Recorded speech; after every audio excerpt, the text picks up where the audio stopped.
Hola, ¿qué tal? Bienvenidos una vez más a Visto de Otro Lado. Hoy, desde la sección de Ciencia, tanto Ignacio como yo nos hemos propuesto intentar resolver todas vuestras dudas, inquietudes y preguntas acerca de ya el archiconocido por todos y todas, que es el coronavirus y de la enfermedad que produce, COVID-19. Pues bien, todas las preguntas y todas las dudas las vamos a contestar ahora mismo, aquí, en Visto de Otro Lado. ¿Qué es un coronavirus? El término coronavirus hace referencia a una subfamilia de virus que comparten una serie de características distintivas. Bien es cierto que, como todos los virus, son parásitos intracelulares obligados, es decir, necesitan introducirse obligatoriamente dentro de una célula para poder formar miles de copias de ellos. Ya centrándonos en los coronavirus, esta subfamilia Orthocoronaviridae se caracteriza porque, además de tener como material genético ARN, es decir, ácido ribonucleico, y no ADN como pueden tener otros virus, este ARN presenta unas características típicas y propias que permiten su diferenciación con el material genético de otras familias de virus. Además de estas diferencias genómicas, podemos encontrar que, debido a que los investigadores que descubrieron por primera vez este virus vieron que en su superficie, bajo el microscopio, se podían observar como unos salientes, unas proyecciones que recordaban a las de la corona solar, se les dio el nombre de coronavirus. Posteriormente, análisis bioquímicos y genéticos demostraron que esas proyecciones no eran más que unas proteínas unidas a azúcares, por tanto glucoproteínas, que se denominaban, y de hecho se sigue denominando así, spike en inglés, o espículas, proteínas S de espícula. Por tanto, hemos visto que, dadas una serie de diferencias en cuanto a la composición del propio genoma del virus, y dadas algunas características tanto estructurales, como ya hemos visto, el hecho de que presenten esas espículas, o incluso morfológicas, ya que todo ese material genético va a estar envuelto en una cápsida, en una envoltura, valga la redundancia, que en este caso va a ser helicoidal. Pues bien, todas estas características que acabo de mencionar y otras muchas que podéis consultar en el artículo que hemos escrito en la sección de ciencia, que está publicado ya en Visto de Otro Lado, pues todas estas diferencias hacen que el coronavirus sea un virus muy característico con unas peculiaridades muy importantes. ¿Qué es el COVID-19? El término COVID-19 hace referencia al acrónimo utilizado por la Organización Mundial de la Salud y buscado muy a conciencia para que no contuviera referencias ni a ningún grupo de personas, ni a ningún lugar, ni a ninguna especie animal conocida. Propuso este nombre para la enfermedad causada por el SARS-CoV-2, por el coronavirus tipo 2 de síndrome respiratorio agudo grave. COVID-19 es el acrónimo en inglés de Coronavirus Disease, enfermedad del coronavirus. ¿Cómo se propaga el COVID-19? Pues una de las preguntas que nos habéis hecho llegar es cómo se contagia, cómo se propaga el coronavirus. He de decir que aunque en un principio el coronavirus fuera de origen animal, un virus que afecta a los animales y de repente pasa a afectar a los humanos, actualmente la transmisión no es así. La transmisión es únicamente y exclusivamente de persona a persona. También hay que decir que de media una persona infectada puede contagiar a otras 2 o 3 personas, lo que la famosa R0, o la contagiabilidad de este virus, viene a ser de en torno al 2 o al 3. Es decir, una persona puede infectar a 2 o 3 personas más, lo cual no es muy elevado, pero es mucho más elevado que otras enfermedades, lo que hace que su contagio sea masivo. Además, la principal forma de contagio que se conoce actualmente de este virus es mediante las gotitas de fluga. Estas gotitas son unas microgotas que nosotros echamos pues, al respirar, al hablar, por supuesto al estornudar o al toser. Que esto es lo que hace que sea realmente importante mantener la distancia de seguridad entre personas de 1 o 2 metros. para evitar que estas gotas que contienen el virus puedan llegar a nosotros y nos puedan contagiar. Además, creo que es importante destacar que este virus se puede propagar incluso en personas asintomáticas.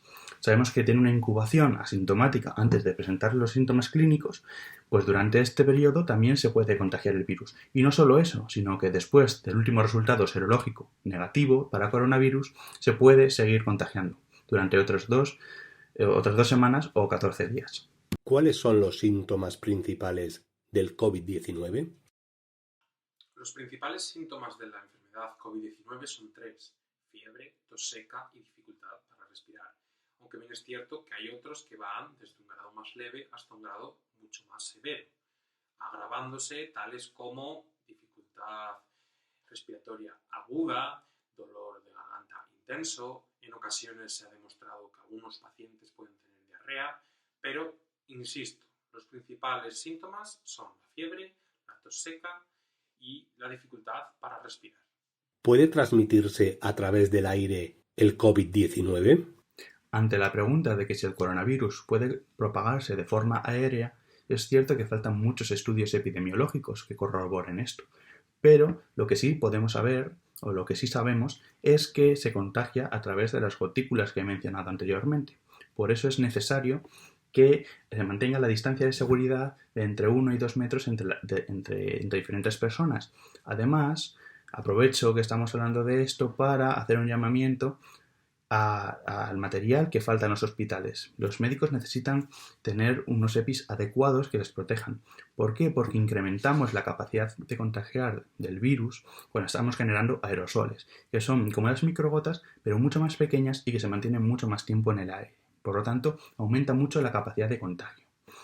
Si nuestros médicos no tienen los EPIs necesarios, ellos están en contacto con aerosoles, por ejemplo, cuando intuban al paciente, o cuando estás en un contacto estrecho, ahí sí que puedes y necesitas EPIs para poder no contagiarte, ¿no? Es lo que pasa con el personal de residencias, con los policías, con muchísima gente. Si nuestros médicos no tienen estos materiales, se van a contagiar porque están expuestos a aerosoles y al virus. Por lo tanto, hago un llamamiento a todos aquellos que tengan mascarillas FFP2 en casa o FFP3 que por favor las lleven a los hospitales, que es donde realmente las necesitan. No las necesitas tú en tu casa, las necesitan en los hospitales para poder seguir atendiendo a toda la avalancha de pacientes que está llegando actualmente. ¿Qué puedo hacer para protegerme y prevenir la propagación de la enfermedad? En cuanto a las recomendaciones para prevenir el contagio, podemos hablar de lavarnos las manos con frecuencia, con agua y jabón, ya que, como hemos explicado en la infografía, el jabón actúa directamente sobre la superficie de los virus, haciendo que estos se inactiven, y el agua lo que hace es que caigan, ¿no?, como un castillo de naipes.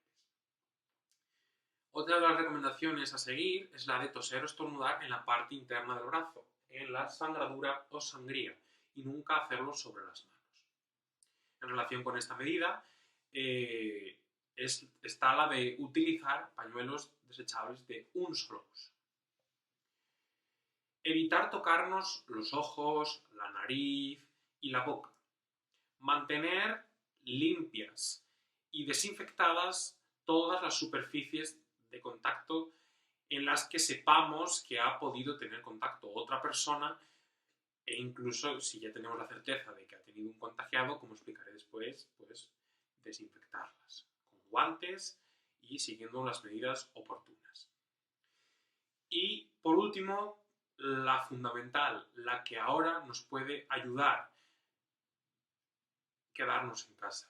Por favor, salir a lo estrictamente necesario. No salgamos para cosas que no debemos, o no salgamos para cosas que sabemos que nos apetece hacer y que no podemos ahora. Pues no, de verdad que no. Pongamos todos nuestro granito de nuestra parte.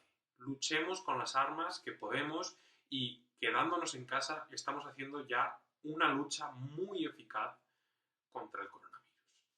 ¿Existe alguna vacuna, medicamento o tratamiento para el COVID-19? Respecto a si existe algún medicamento, vacuna o tratamiento eficaz contra el coronavirus, actualmente la verdad es que no hay ningún tratamiento específico para él, sino que se están aplicando tratamientos de soporte vital para evitar que los daños vayan a más en el organismo. Bien es cierto que se están haciendo múltiples estudios con muchos fármacos, tanto nuevos como ya existentes, incluso vacunas, para evitar los daños del virus, evitar que los pacientes pasen mucho tiempo hospitalizados y la vacuna para prevenir la infección.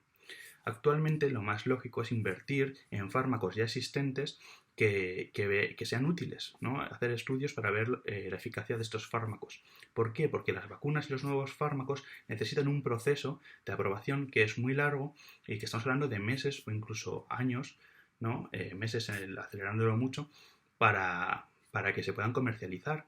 Por lo tanto, cuando necesitamos fármacos eficaces es ahora. Ahora, para evitar que este pico que estamos teniendo, que esta curva que no se está frenando adecuadamente debido a muchas personas, por decirlo de alguna forma, que están saliendo a la calle saltándose la cuarentena, entre otras cosas, pues no cause estragos en la sanidad como ya está causando.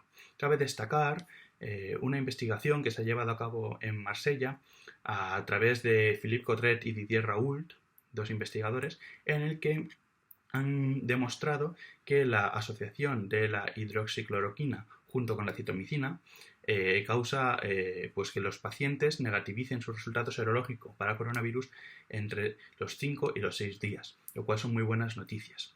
Bien es cierto que una vez que serológicamente se es negativo, sigue siendo contagioso ese paciente durante otras 2 semanas. Por lo tanto, habría que mantenerlo en aislamiento y seguiría ocupando una cama pues de un hotel habilitado como se está haciendo ahora o de un hospital, pero ya estaría fuera de peligro. La UCI quedaría libre para el siguiente paciente. Por lo tanto, son muy buenas noticias. ¿Cuánto dura el periodo de incubación del COVID-19? También nos habéis preguntado cuánto dura el periodo de incubación del COVID, del coronavirus. Pues la verdad es que dura una media de 14 días, en los que el paciente está asintomático, pero está contagiando. Bien es cierto que hay unos primeros días, entre 3 y 5 primeros días, que el paciente prácticamente no es contagioso. Pero a partir de esos días hasta el día 14 que empieza a mostrar síntomas, sí que el paciente ya sí contagia mucho, es muy contagioso, y eso que hace que esta enfermedad sea tan difícil de detener.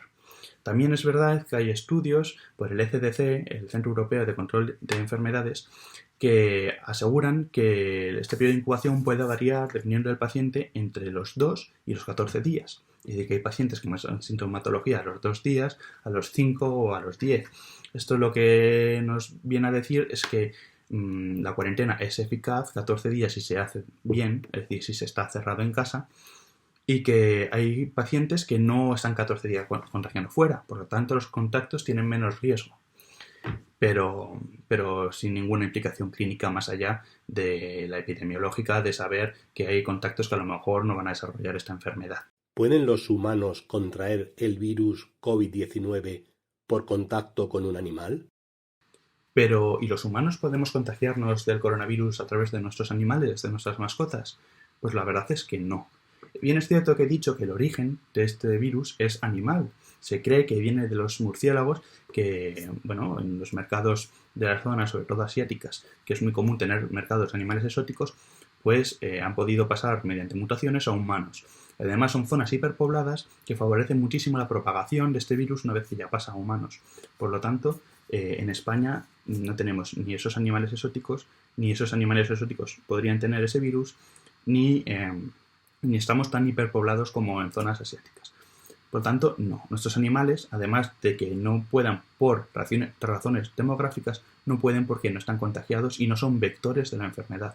Es decir, podemos sacar a pasear el perro tranquilamente que no va a coger el coronavirus y nos lo va a traer a casa.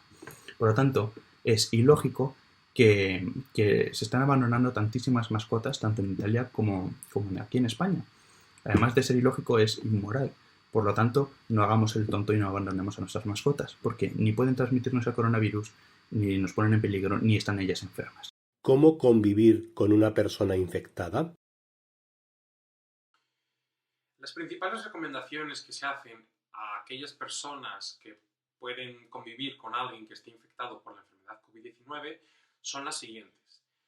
En primer lugar, disponer de una habitación propia y exclusiva para el uso de aquellas personas que estén infectadas y a ser posible que tenga un baño únicamente esa persona para ella. En el caso de que salga esa persona de esa habitación, limitar la distancia. Es importante este punto, que haya una distancia de al menos metro, metro y medio con otras personas. Otro punto clave es la limpieza.